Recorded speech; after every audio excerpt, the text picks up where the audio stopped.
Halo, Assalamualaikum Sobat Nipers. Kembali lagi bersama saya Rizal di channel Pejuang Nip. Gimana nih kabar kalian semua? Semoga sehat selalu ya di tengah pandemi ini. Amin. Pada video kali ini, saya akan membahas kembali lagi soal tes karakteristik pribadi atau TKP yang berjumlah 5 soal. Nah, di sini saya akan bahas kupas tuntas 5 soal tersebut. Let's check it out.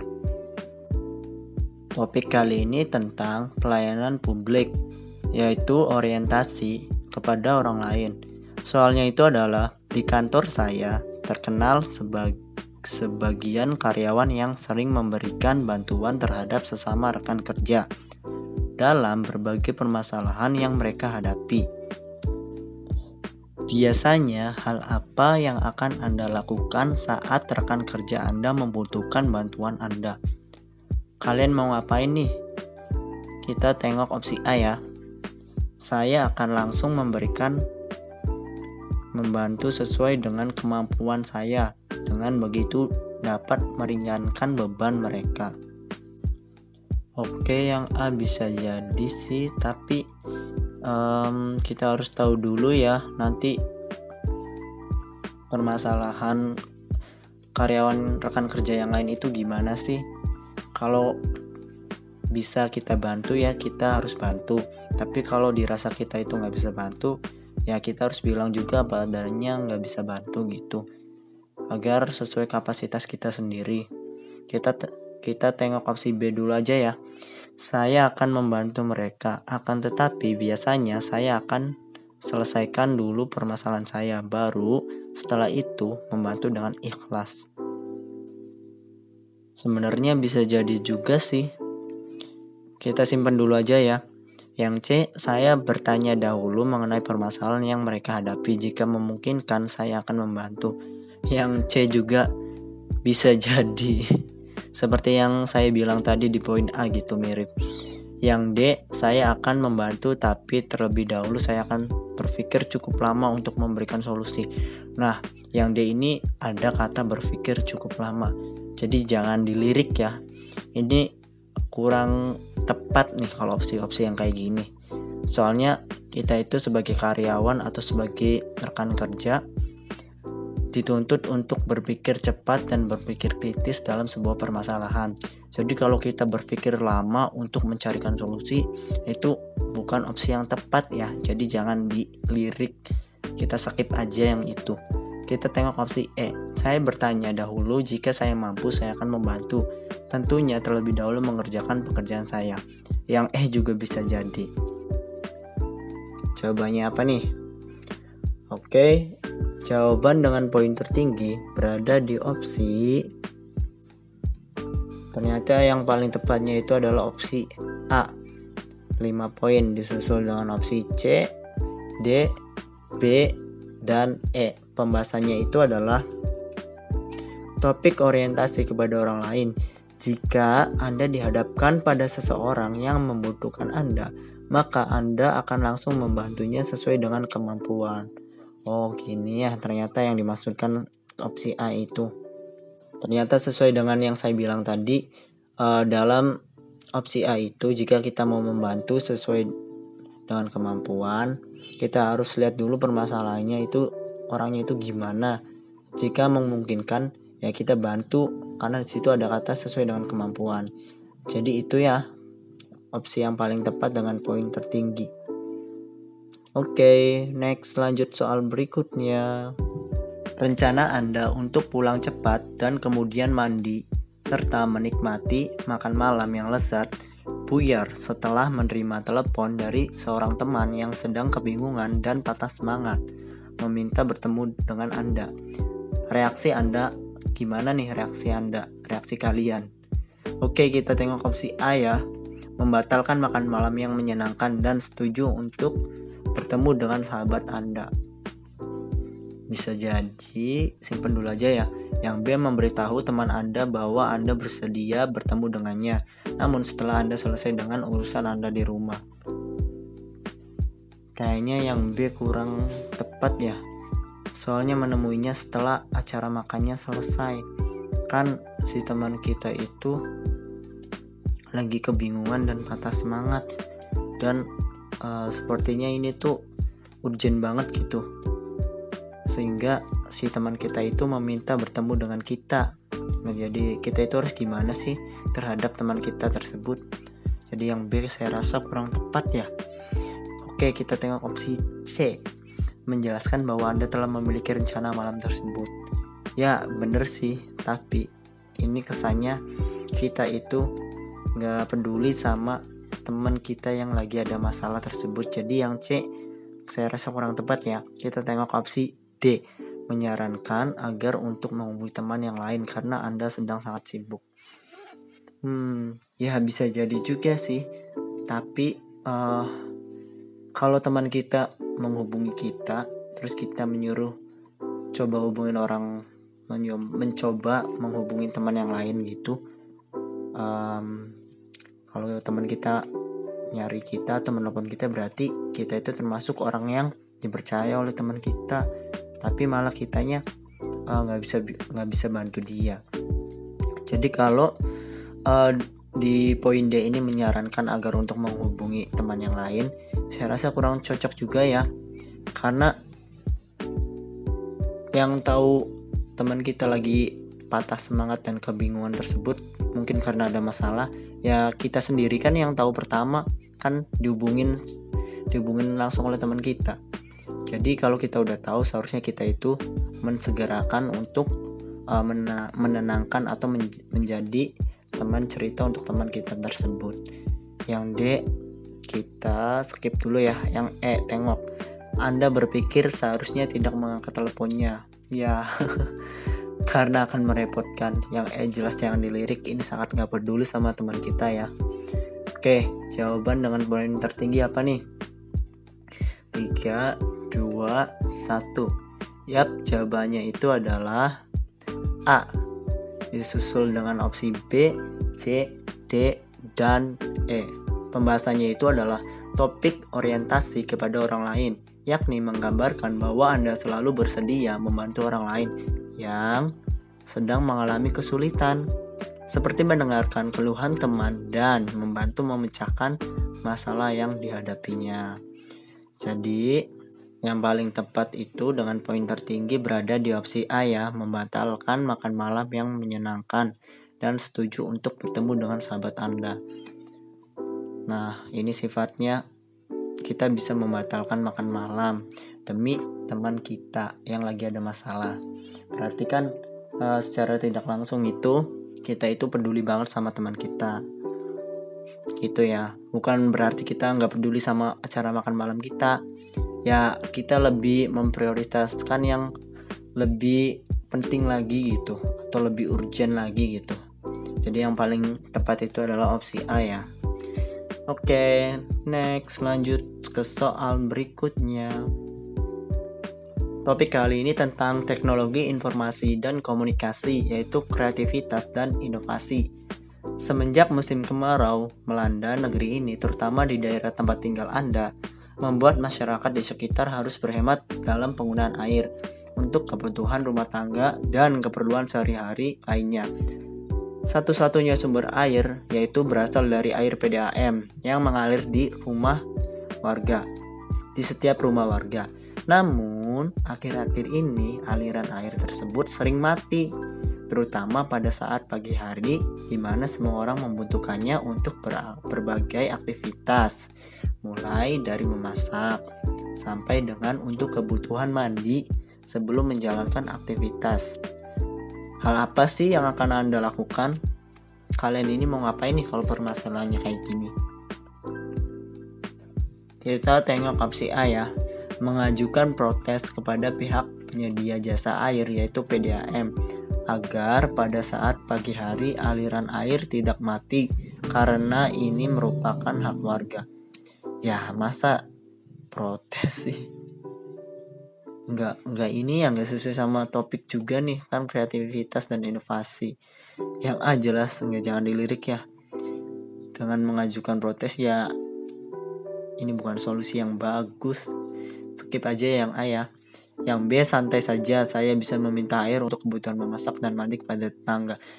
Ya kok santai aja, tetangga kita aja lagi krisis air, masa kita minta? Ya enggak ya, nanti ini juga cenderungnya kita ngerepotin orang lain gitu.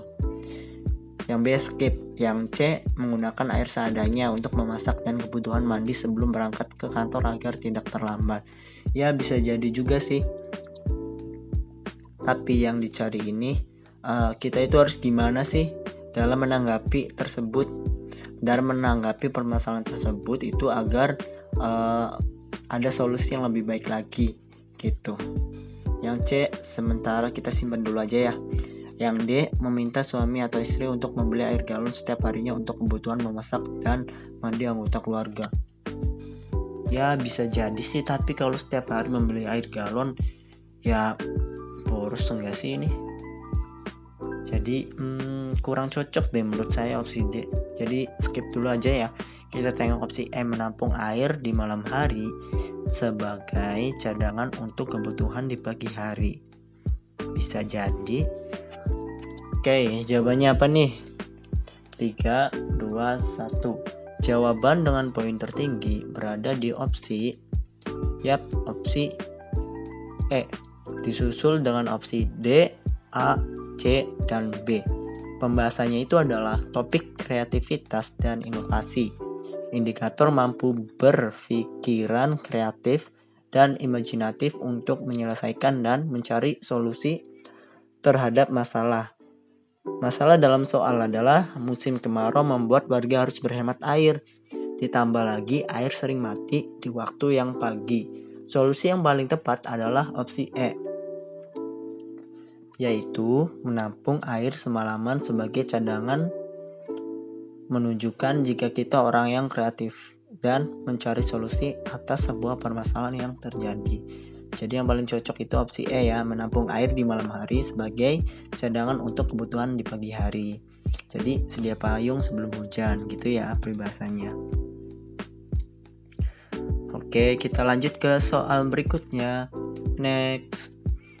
Topiknya masih sama ya kayak yang soal sebelumnya.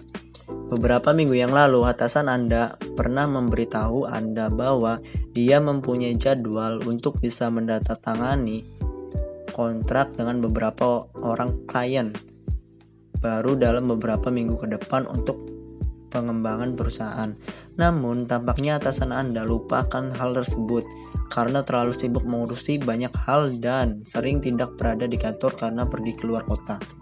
Sebagai seorang asisten, yang akan Anda lakukan adalah, kita itu sebagai asisten atasan kita itu gimana sih dalam permasalahan tersebut? Si atasan itu pernah bilang ke kita kalau sempat punya jadwal untuk mendatangani kontrak, tapi si atasan kita ini jarang ada di rumah. Jarang ada di kantor maksudnya itu. Nah, kita sebagai asisten itu harus gimana sih? Oke, kita tengok opsi A ya, mengingatkan atasan bahwa punya rencana untuk bertemu klien.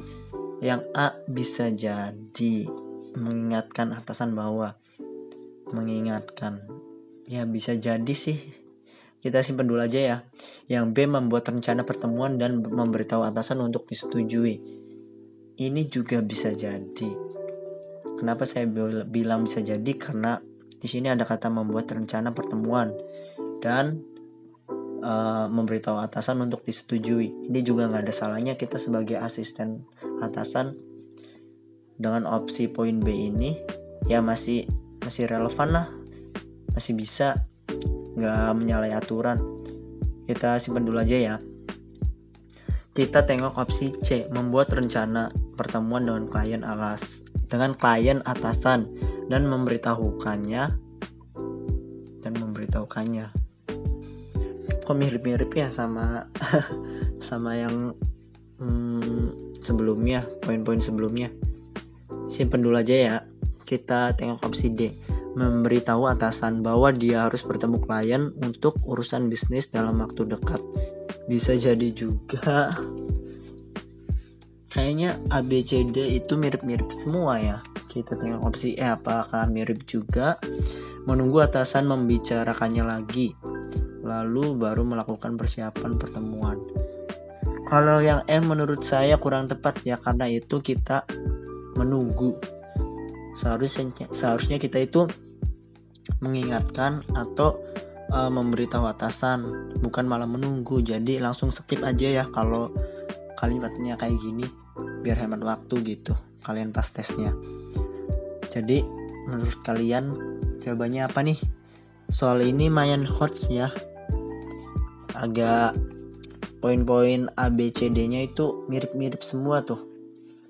Oke, 3, 2, 1. Jawaban dengan poin tertinggi berada di opsi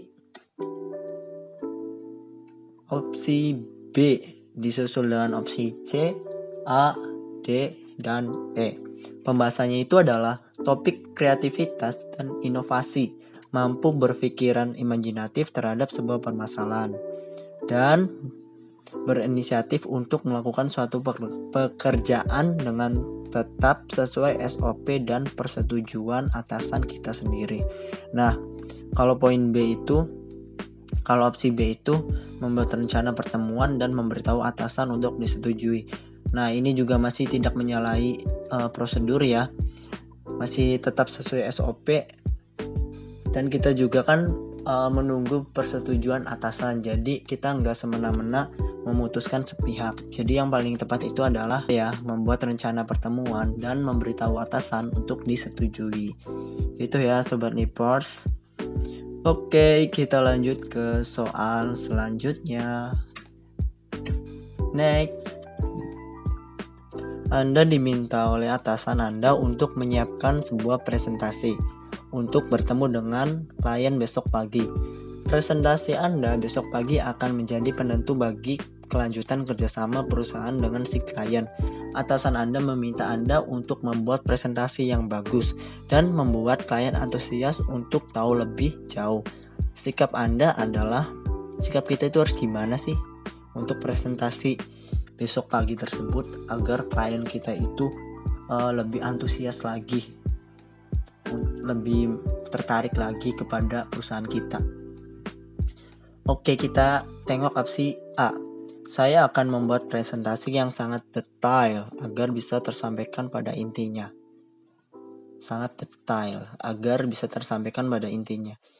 Ya bisa jadi sih, tapi kalau sangat detail kan berarti nanti kan bertele-tele gak sih? Jadi menurut saya kurang tepat nih, karena nanti kesannya itu agak bertele-tele karena terlalu detail. Oke, kita simpen aja dulu ya. Kita tengok opsi B. Saya akan menggunakan bahasa santai dan sedikit candaan. Masa presentasi itu ada sedikit candaan? Yang gaya ini kurang tepat nih poin B. Presentasi dengan klien untuk kerjasama perusahaan, masa ada presentasi dengan cara penyampaian bercanda gitu ya, jelas gak baik lah. Bedain mana waktu yang pas untuk bercanda dan mana waktu yang pas untuk serius gitu, bedain ya. Yang B jelas skip ya, jangan dilirik. Yang C, membuat presentasi yang memuat penjelasan secara terperinci. Yang C masih agak mirip sama poin A ya, kita simpen dulu aja. Yang D, membuat presentasi dengan sedikit tulisan dan beberapa gambar. Ini juga yang D bisa jadi sih. Kita tengok juga opsi E ya, membuat presentasi yang memuat inti dari setiap poin-poin yang saya sampaikan. Bisa jadi juga. Oke, jadi poin A, C, dan D, E itu mirip-mirip ya, hampir bener semua. Tapi yang paling tinggi poinnya itu ada satu opsi. Jadi apa nih menurut kalian? Oke, 3, 2, 1. Jawaban dengan poin tertinggi berada di opsi E, disusul dengan opsi D, B, D, dan A. Kok D, B, D, dan A? Kebanyakan ini. Ini maksudnya E, D, B, C, A ya. Yang dua poinnya itu C. Pembahasannya itu adalah Topik kreativitas dan inovasi menguji cara berpikir kita untuk menciptakan menciptakan sesuatu yang baru dan mudah dimengerti, dan poin-poin penting serta tidak membuat orang bosan, menggunakan bahasa yang baik dan juga pemilihan kata yang tidak bertele-tele. Nah, bahasa yang baik tentu bukan bahasa yang bercandaan ya, yang seperti poin yang seperti opsi tadi tuh, opsi B ya. Nah, serta tidak membuat orang bosan, menggunakan bahasa yang baik dan juga pemilihan kata yang tidak bertele-tele agar mudah dipahami serta tidak membuat banyak tulisan. Nah gitu, jadi yang paling tepat itu adalah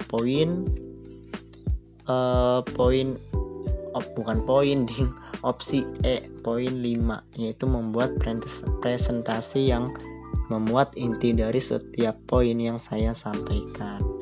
Itu ya Sobat Nipers.